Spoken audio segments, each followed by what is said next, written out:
Kita dapat melihat berbagai macam warna dan rupa disebabkan oleh adanya cahaya. Keberadaan cahaya akan membantu kita melihat benda-benda sekitar. Cahaya merupakan gelombang elektromagnetik yang dapat terdeteksi oleh mata manusia.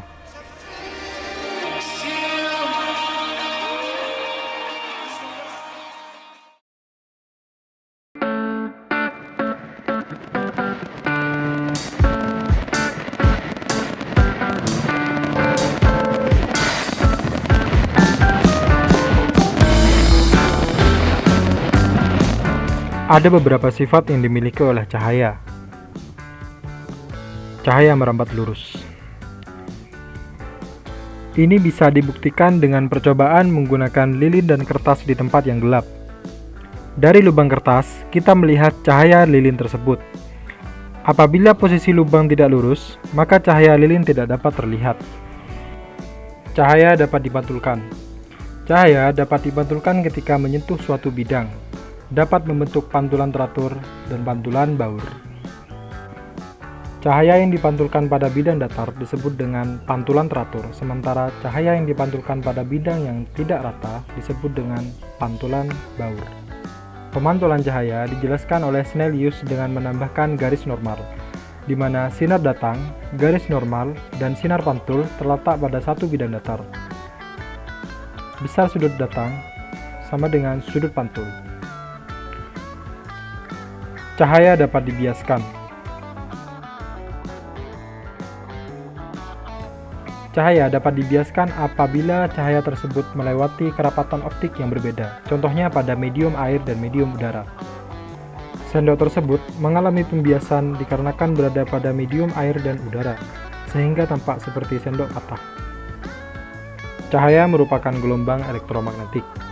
Gelombang elektromagnetik merupakan gelombang yang perambatannya tidak memerlukan medium atau perantara. Contohnya cahaya matahari. Cahaya merupakan bagian dari gelombang elektromagnetik dengan panjang gelombang 400 nanometer hingga 700 nanometer dan berada di antara sinar inframerah dan sinar ultraviolet.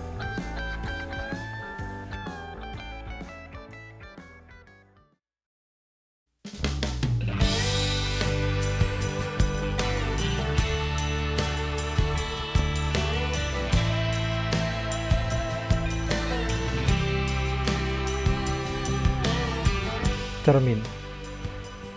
Cermin adalah bentuk pemantulan cahaya.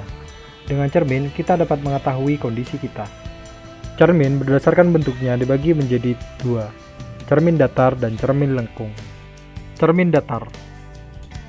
Cermin datar merupakan jenis cermin yang sering digunakan kita dalam berias. Pada cermin datar, bayangan yang dihasilkan sama besar dan sejajar. Cermin datar menghasilkan bayangan benda yang bersifat maya, tegak, dan terbalik. Pembentukan bayangan pada cermin datar dihasilkan dari perpotongan sinar-sinar pantul yang digambarkan dengan garis putus-putus sehingga menghasilkan bayangan.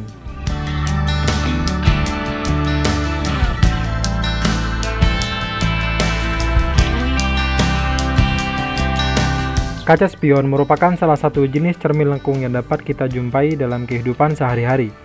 Cermin lengkung dibagi menjadi dua, yaitu cermin cekung dan cermin cembung. Secara umum, cermin lengkung memiliki beberapa bagian, seperti pusat kelengkungan cermin, vertex, titik fokus, jari-jari kelengkungan, dan jarak fokus.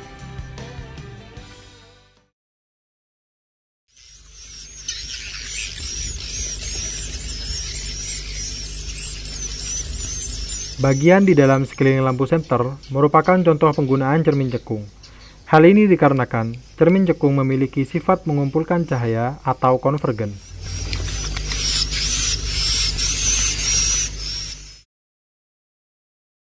Cermin cekung sendiri memiliki 3 sinar istimewa, seperti sinar datang sejajar sumbu utama akan dipantulkan melalui titik fokus. Sinar datang menuju titik fokus akan dipantulkan sejajar sumbu utama. Sinar datang melalui titik pusat kelengkungan cermin dipantulkan ke arah titik pusat kelengkungan cermin juga.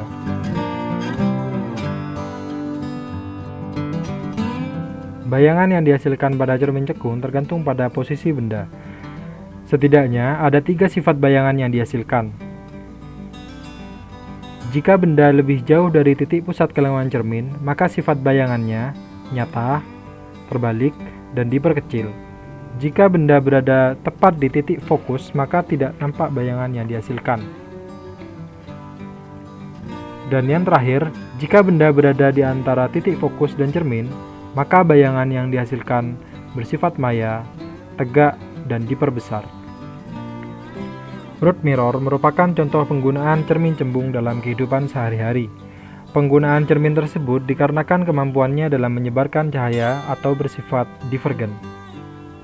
Cermin cembung sendiri memiliki 3 sinar istimewa. Sinar datang, sejajar sumbu utama akan dipantulkan seolah-olah dari titik fokus. Sinar datang menuju titik fokus akan dipantulkan sejajar sumbu utama. Dan sinar datang melalui titik pusat kelengkungan cermin dipantulkan seolah-olah berasal dari titik pusat kelengkungan cermin itu juga. Pembentukan bayangan pada cermin cembung berbeda dengan cermin cekung, di mana bayangan yang dihasilkan selalu bersifat maya, tegak, dan diperkecil. Baik cermin cekung maupun cermin cembung memiliki persamaan titik fokus 1/f sama dengan 1/s ditambah 1/s aksen, di mana f sama dengan titik fokus, s sama dengan jarak benda ke cermin, dan s aksen sama dengan jarak bayangan ke cermin. Kedua persamaan tersebut memiliki perbedaan di mana titik fokus pada cermin cembung selalu bernilai negatif, sementara pada cermin cekung selalu bernilai positif. Bayangan yang dihasilkan oleh cermin cekung dan cermin cembung mengalami perubahan ukuran. Itulah yang disebut dengan perbesaran bayangan atau M. Perbesaran dapat dicari dengan nilai mutlak S aksen dibagi dengan S. Kaca pembesar merupakan contoh penggunaan lensa dalam kehidupan sehari-hari. Penggunaan tersebut bertujuan menghasilkan bayangan yang jauh lebih besar. Secara umum, lensa dibagi menjadi 2, yaitu lensa cekung dan lensa cembung. Lensa cekung secara visual digambarkan seperti kaca dengan cekungan di kedua sisinya. Berdasarkan hukum pembiasan cahaya, lensa cekung memiliki 3 sinar istimewa. Yang pertama, sinar datang sejajar sumbu utama lensa seolah-olah dibiaskan dari titik fokus aktif atau f1 di depan lensa. Yang kedua, sinar datang seolah-olah menuju titik fokus pasif atau f2 akan dibiaskan sejajar sumbu utama. Dan yang terakhir, sinar datang melalui titik pusat optik lensa akan diteruskan tanpa melalui pembiasan. Bayangan yang dihasilkan oleh lensa cekung selalu bersifat maya, tegak, dan diperkecil. Lensa cembung. Lensa cembung digambarkan seperti kaca dengan kedua sisinya yang berbentuk cembung. Sama seperti lensa cekung, lensa cembung memiliki 3 sinar istimewa. Yang pertama, sinar datang sejajar sumbu utama akan dibiaskan seolah-olah menuju titik fokus aktif atau f1 di belakang lensa.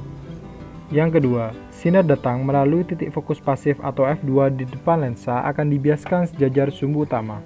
Dan yang terakhir, sinar datang menuju titik pusat optik lensa akan diteruskan tanpa melalui pembiasan. Bayangan yang dihasilkan lensa cembung memiliki sifat bayangan yang berbeda-beda tergantung posisi benda. Setidaknya, ada 5 kemungkinan bayangan yang dihasilkan. Yang pertama, objek di luar P2, maka bayangan yang dihasilkan nyata, terbalik, dan diperkecil. Yang kedua, objek berada tepat di P2, maka bayangan yang dihasilkan nyata, terbalik, dan sama besar. Yang ketiga, objek berada di antara P2 dan F2, maka bayangan yang dihasilkan nyata, terbalik, dan diperbesar.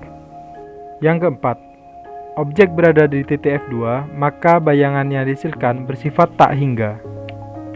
Dan yang kelima, objek yang berada di antara F2 dan O, maka bayangan yang dihasilkan bersifat maya, tegak, dan diperbesar.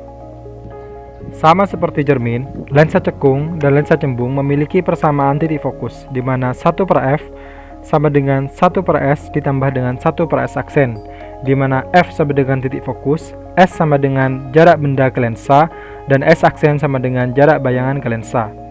Perbedaan tersebut terletak pada titik fokus, di mana pada lensa cekung, titik fokus selalu bernilai negatif, sementara pada lensa cembung selalu bernilai positif.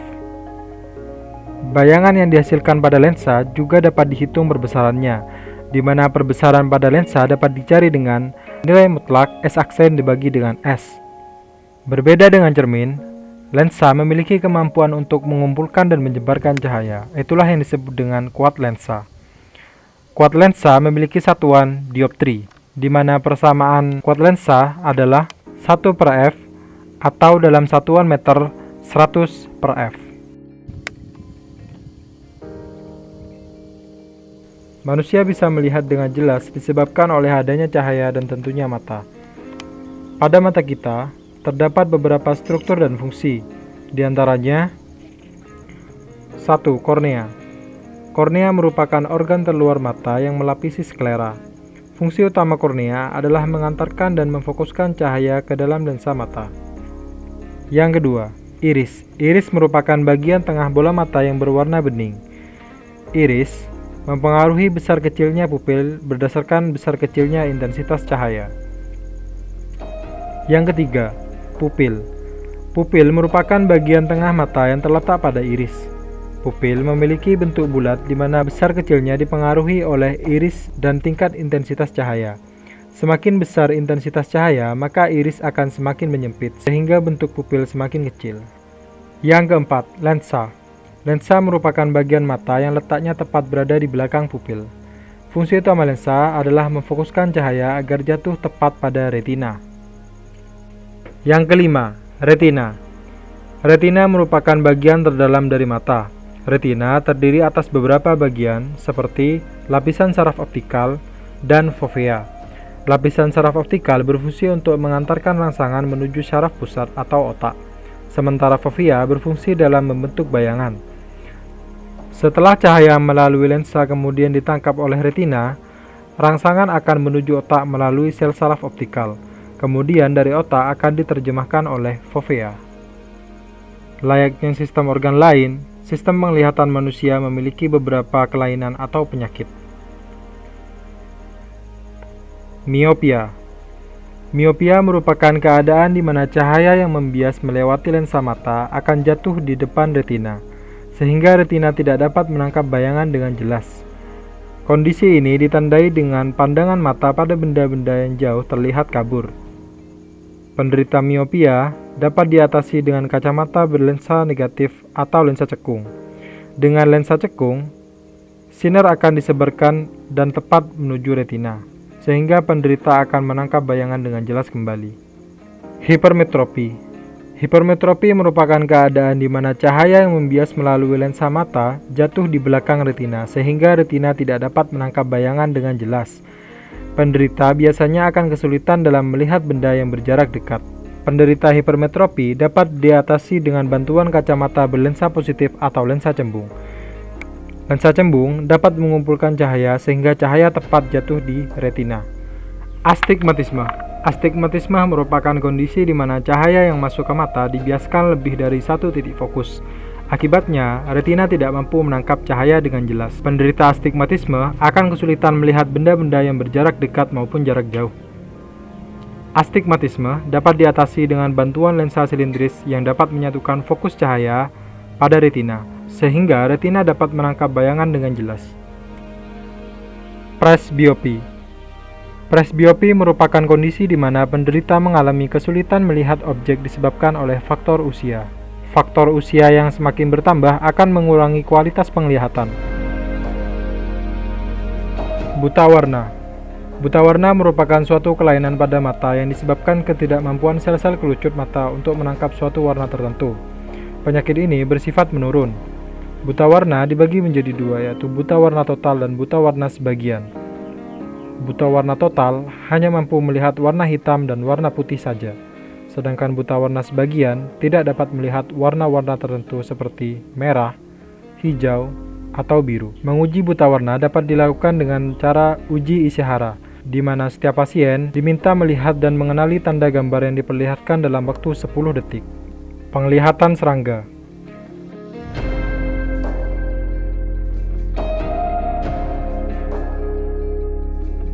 Mata serangga memiliki struktur yang khas. Berbeda dengan manusia yang hanya memiliki satu lensa, mata serangga tersusun atas puluhan hingga ratusan lensa, sehingga mata serangga disebut dengan mata majemuk. Setiap mata serangga disebut dengan omitidium, yang berfungsi sebagai reseptor penglihatan yang terpisah, dan serangga memiliki banyak omitidium. Setiap omitidium terdiri atas lensa, yaitu permukaan depan lensa merupakan satu faset mata majemuk. Kerucut kristalin yang tembus cahaya, sel-sel penglihatan yang peka terhadap cahaya, dan sel-sel yang mengandung pigmen yang memisahkan omitidia dari omitidia lainnya. Setiap omitidium akan menyumbangkan informasi penglihatan dari satu daerah objek yang berasal dari objek yang berbeda, sehingga bayangan yang dilihat oleh serangga adalah gabungan dari gambar-gambar yang dihasilkan dari setiap omitidium.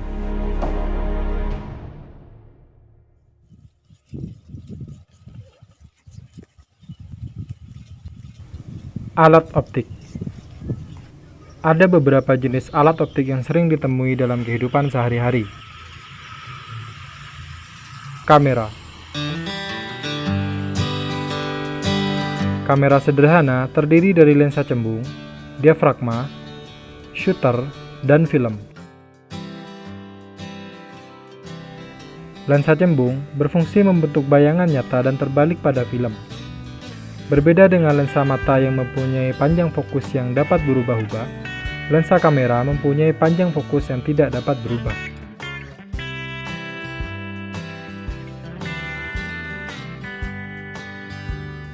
Kaca pembesar atau loop. Kaca pembesar merupakan alat optik yang terdiri dari satu lensa konvergen atau cembung, berfungsi dalam memperbesar dan memperjelas suatu objek. Ukuran bayangan yang terbentuk tergantung sudut penglihatan mata. Mikroskop. Mikroskop merupakan alat optik yang menggabungkan dua lensa konvergen. Kedua lensa tersebut sering disebut sebagai lensa objektif dan lensa okuler. Lensa objektif berada di dekat objek yang diamati, sementara lensa okuler berada di dekat mata. Lensa objektif memiliki fokus kurang dari 1 cm, sementara lensa okuler memiliki fokus beberapa sentimeter. Kedua lensa tersebut dipisahkan dengan jarak L. Objek yang diamati di titik O akan menghasilkan gambar terbalik dan jauh lebih besar pada titik I2 yang terletak dekat dengan titik fokus mata. Teleskop. Teleskop merupakan alat optik yang digunakan untuk melihat benda-benda yang jauh, seperti planet-planet pada tata surya kita. Secara umum, teleskop dibagi menjadi dua, yaitu teleskop bias dan teleskop pantul. Teleskop bias sama seperti mikroskop yang menggunakan dua buah lensa untuk menangkap bayangan. Keduanya mempunyai lensa objektif dan lensa okuler. Bayangan yang dihasilkan bersifat maya, terbalik, dan diperbesar. Teleskop bias membutuhkan lensa cembung untuk mengumpulkan sinar. Teleskop pantul. Teleskop pantul merupakan teleskop yang menggunakan perpaduan antara cermin dan lensa untuk membentuk gambar. Cermin yang digunakan adalah cermin cekung dan cermin datar, sementara lensa yang digunakan adalah lensa cembung. Cermin cekung digunakan untuk mengumpulkan cahaya, sedangkan cermin datar digunakan untuk memantulkan cahaya pada lensa cembung. Lensa cembung tersebut akan menampilkan gambar objek yang diamati dengan jelas.